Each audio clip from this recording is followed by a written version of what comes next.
Welcome back. So what you guys thought of Chef Del? Pretty amazing, right? Well, up next is a gentleman by the name of Omar Sergio Mornan.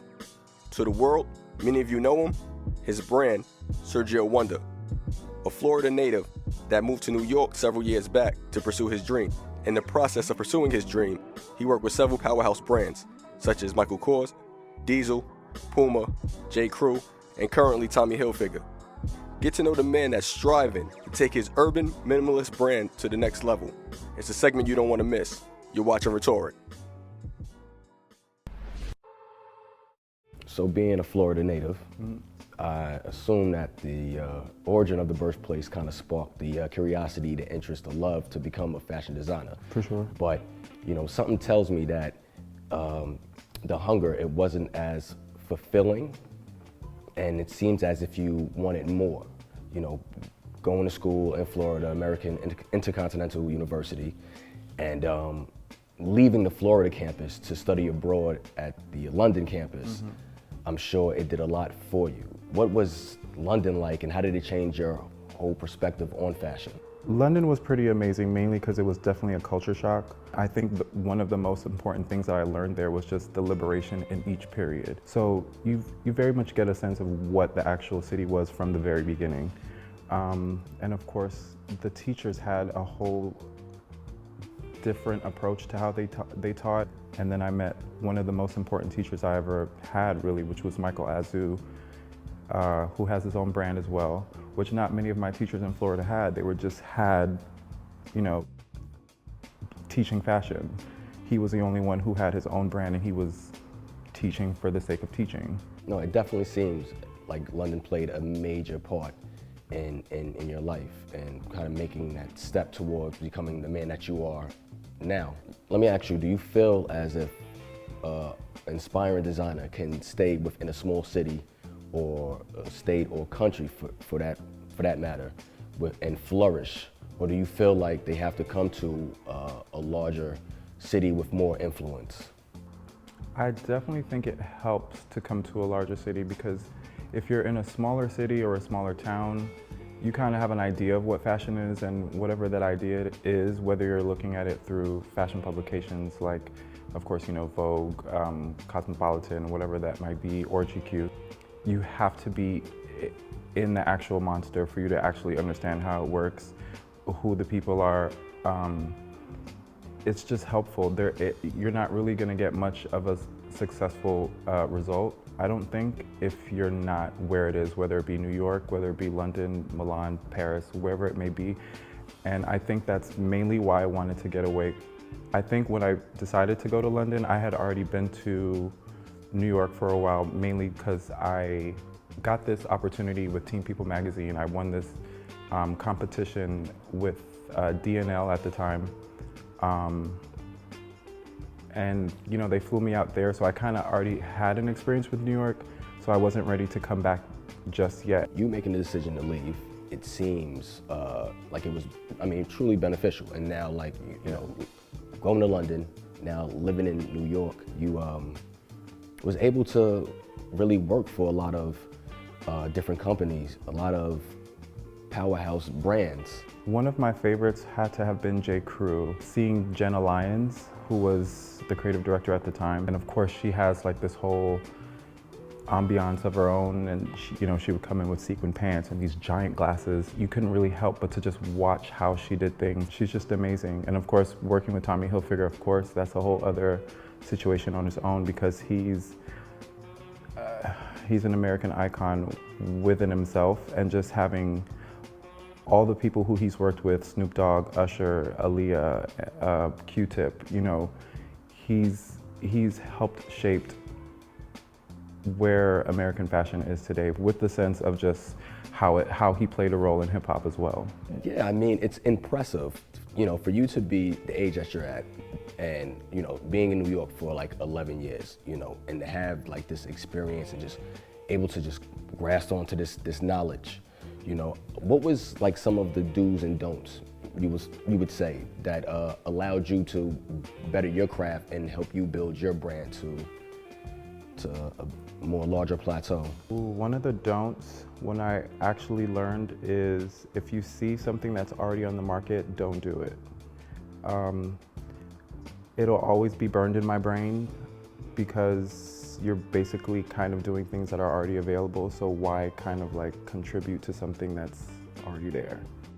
As far as the do's go, I think as long as you identify what your niche is and what's special about you and your brand and your aesthetic and how you design, I think you just always have to push at it and continuously make sure that people know what it is that's special about you aside from what's already available on the market. Now, I wanted to go back to Tommy Hilfiger. Now, we had a discussion before, and you were telling me that a good portion of the staff at Tommy are not aware that you design. Like, how does that happen? Like, I mean, why so secretive on, sharing past or future endeavors of Sergio Wonder? So what I do for Tommy Hilfiger is I'm the associate showrooms manager, so I oversee 12 of the showrooms that we have here in New York. I do navigate myself throughout the building a lot, and of course, if word spreads amongst 500 employees, it'll just become a thing, and I don't want it to become a thing. Even though one of my dreams really was to become the Black Marc Jacobs, and you know how he had, he was the creative director for Louis Vuitton and had his own thing with Marc Jacobs. So I'm kind of living what that dream is now, but also I just think it's almost like I don't want them to think there's dual loyalty. At any time, you ever think to yourself, give myself the opportunity to dedicate myself more to my craft and my brand? Absolutely. I think about it all the time, the moment when I'm actually gonna have to not devote so much energy to someone else's vision. But the only thing that's always stopping me is always thinking that you're gaining so much knowledge from actually working with that monster, and there's so much that I've learned and that I'm continuing to learn, and also there's so many opportunities that this working with other brands has given me, and it's almost like I'm holding on to one really good thing until I'm completely ready. Now, you're also part of a mentorship for Tommy Hilfiger. I mean, touch on that. I mean, like for someone that's pursuing, the fashion industry and want to become a fashion designer, I mean, what's the importance of like having a mentor or just surrounding yourself with like seasoned individuals?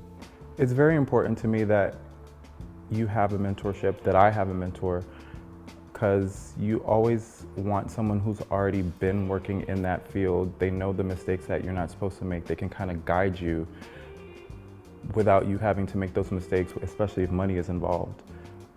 So I was lucky enough to be a part of the stretch assignment that they called it, where I would basically shadow an executive of my choice. And I chose the SVP of Men's Design, Sarah Hand, who is probably the most amazing person I've met. Following her on a day-to-day basis was very eye-opening, mainly because she has to jump from collection to collection. The demands that our accounts sometimes have they're enormous, and if she's in the middle of designing a collection, it's sometimes kind of like an inconvenience. It just sucks to know that your idea of how you design a collection when you're becoming a designer, you just think, you design this beautiful piece of body of work and people will buy it. That might be true, but then knowing that you'll have to make some changes and you just have to figure out how you have to deal with it. But it's good to have that mentorship because you kind of have to see it before you actually deal with it when money is involved. Now, NJAL gave you like ultimate praise. Let me just say, for people that are not aware of NJAL, it's the acronym for not just a label. I think it's like the holy grail for emerging designers. Also, that's how I found out about you some years back. They, titled, your brand as the next urban wear for, this generation. Yeah.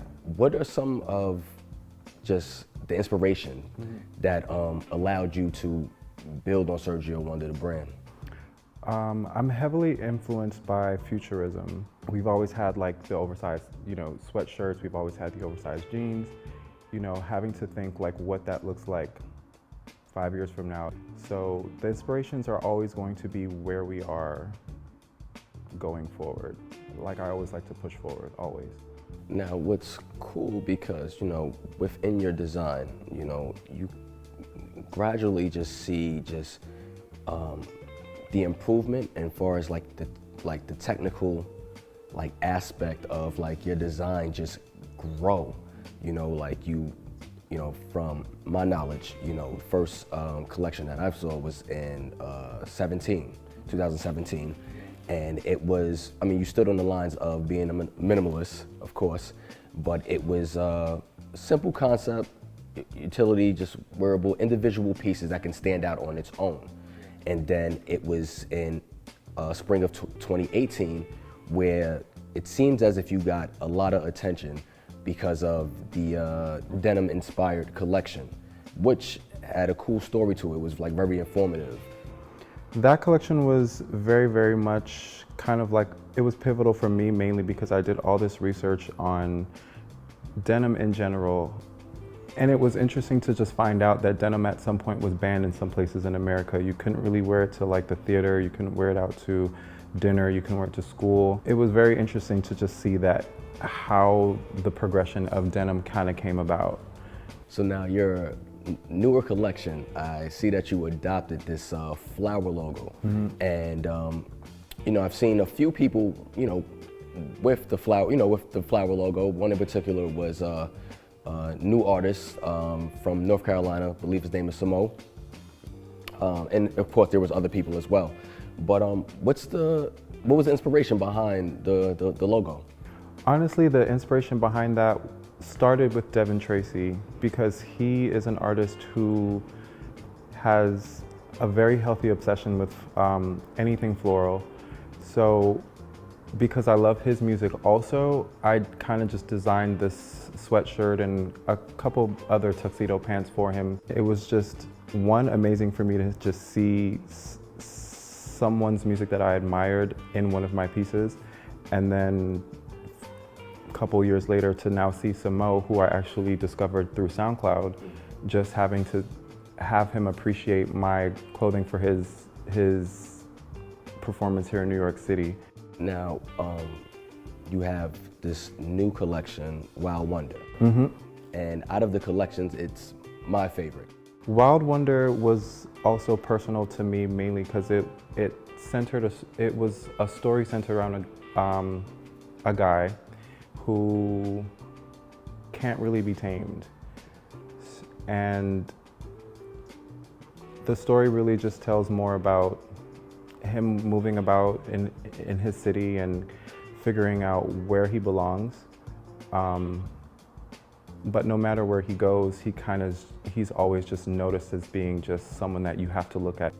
Also some other people that, represent the brand, Sergio Wonder, that comes to mind to me is Emil Wilbekin. Mm-hmm. Now, he was the former chief and editor of Vibe magazine, also gay activist. Mm-hmm. Another person that comes to mind is recording artist Cake the Killer. Mm-hmm. It seems, with the two, they represent the LGBT community. What does that mean for you having that support? It means a lot, especially coming from Emil and Cakes. Even though Emil, he's not officially a mentor of mine, but I see and I watch him and I see how he deals with other people.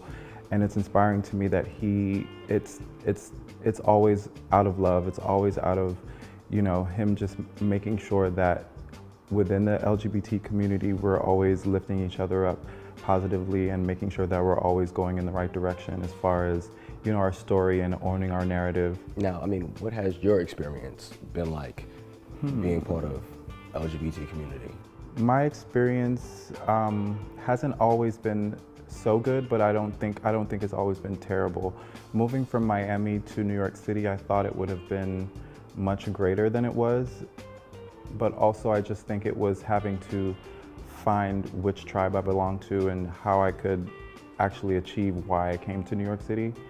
And it sometimes can be a little tough because some people don't always see what your talents are. They don't always see that you've come to New York City for a specific reason, me coming for my career. So it can be a little troubling. And what do you think are some of like the other problems within the fashion industry that they can improve on? One of the biggest problems, I think, is just fast fashion. I think it makes it really hard for some of us who are really passionate about design. It has a tendency to kind of affect how quickly and how successful we are with each collection. Another issue, I think, is celebrities calling themselves designers. It's not totally bad because on one hand, it gives people who are designers, it gives us opportunities to work for them. On the other hand, it kind of just takes away from the whole people going to school and wanting to have a much greater picture for their vision. Now with these, emerging designers, they're moving more independently, and you see, a lot of these designers using the tool of social media and I guess just becoming more commerce savvy when selling product. I mean, just you having some time in fashion now, I mean, what's some advice you would give an emerging designer that's looking to promote and push their product? One of the greatest pieces of advice I got from Terry Aggins was to cut out the middleman.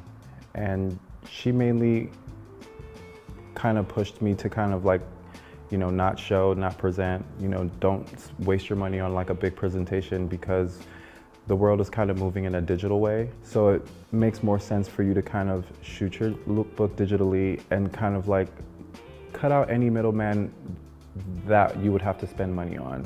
If I were to give advice to piggyback off of that, it would really just be to kind of spend time, whatever money you have to do. If you don't have to outsource, don't outsource.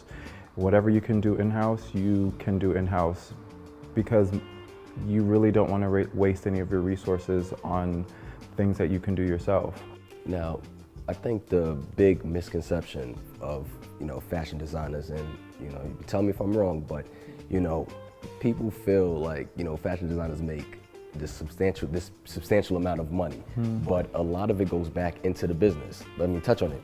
It's definitely not the case. I think when you're starting out a fashion brand, you at least have to give yourself 5+ years to at least be able to make a profit of what you're making. My business model is a little bit different because everything is more bespoke or made to measure or made to order. So I can only do that for so long until I actually decide to actually partner up with a factory to be able to make the larger quantities for an account. And of course, that's when you start actually making some form of a profit because you're actually getting that money from the account prior to it even being sold. I also think it's difficult for people to go into fashion thinking that you're gonna make a lot of money within the first 2 or 3 collections. So throw that idea out the window if you're listening. Now, Sergio, you seem, educated in the matter now, but I'm sure it wasn't always like that. What was the beginning like for you, like building your brand and just learning as you go? The hardships were most certainly the marketing strategy that I wasn't sure about. I wasn't really sure who I wanted to market to. I wasn't really sure like what the whole branding process was going to be like. I was totally against branding at the time, but look where I am now. So, but it's mainly important for people to know, what pieces you're wearing. It seems streetwear has exploded, and it's a huge demand in the market. You see the success of Balenciaga, you see Supreme, you see Off-White, all these labels that are heavy on branding, and it seems as if it's driving the economy. Why is that? Why do you think they're having so much success with doing this? I think apart from the zeitgeist that's happening as far as just the explosion of branding, because with Supreme and with Off-White and with Balenciaga, they're all kind of having the same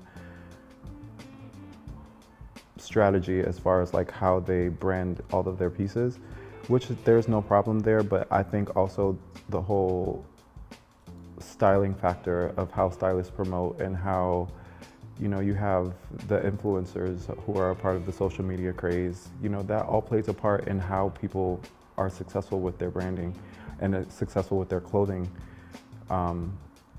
It's not a terrible thing, but it's just annoying because also high fashion has to then alter how they include that in their collections as well. And it's also sucks because I also think sometimes when you have brands like, for example, Dior, I would have never guessed that Dior would have taken the same model, but they have. So it sucks that you would pay the same price for Dior that you would for Supreme. When it's all said and done, when you make your mark on this world, what do you want people to know Sergio Wonder for? I think people should always know Sergio Wonder for all black all the time. You can take that for whatever you think it should mean, but all black. What do you want them to know the man for? You should know him for being a seed of Malcolm George Smith, who was a very important man in Clarkstown, Jamaica. He owned a cement factory which provided for most of the homes and businesses of Jamaica. He also provided most of the produce because he had a cane field, he had just a large farm, and provided a lot for the community. So I always take that with me throughout this whole journey of being an entrepreneur, because I know now that that's just something that's in my blood and something that I can never really get away from. What advice would you give an aspiring designer, you know, coming up and wanting to, you know, pursue this industry? I mean, what would you tell them? I would definitely tell them what I tell myself 10 times a day, which is protect your wonder. And that is protecting whatever is special about you, whatever is unique about you. Focus on it and protect it at all costs. And when I say protect, I just mean, you know, don't let anyone who is outside of your vision kind of persuade you to kind of change that about yourself. I'll leave it at that. Sergio, thank you. No problem. It's a pleasure.